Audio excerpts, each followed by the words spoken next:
Has found that drivers are 200% more likely to break down on a live motorway lane if they're on a smart motorway, which has no hard shoulder. And it says that when they do break down, they're more likely to die. The report was commissioned by lawyers representing the widow of a man who died on a smart section of the M1. Milena Veselinovic reports. Claire Mercer's husband Jason was a colourful and loving person, she says. Nearly 2 years ago, he and another driver were killed in the section of the M1 motorway without a hard shoulder.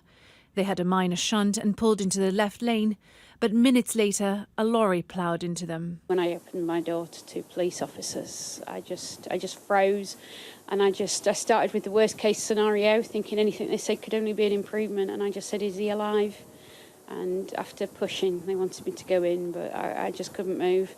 I said it again and they said no, and I fell to the floor. They had to pick me up.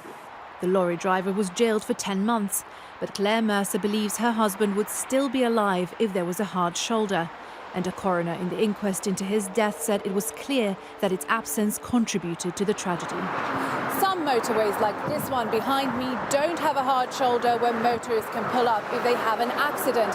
Instead, the entire carriageway is open to traffic in order to reduce congestion, and the lane is only shut once there's an accident. An independent report commissioned by Claire Mercer's lawyers says this makes the roads more risky. It found that motorways where all lanes are running are associated with the highest rate of people killed or seriously injured. Fundamentally, in all-lane running motorways, we have a motorway which is less safe now than the original smart motorways. And as a result, people are dying or being seriously injured on those roads.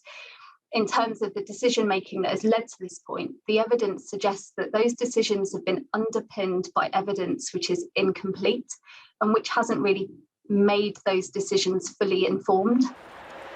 Highways England said that they are reviewing the report. In a statement they wrote, "The government's evidence stocktake of the safety of smart motorways analysed a wealth of data and found that in most ways they are as safe as or safer than conventional motorways.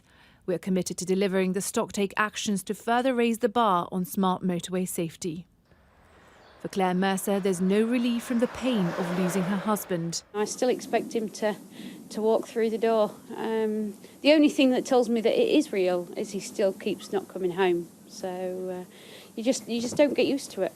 Her wish now is to make the roads safer for others. Milena Veselinovic, Sky News.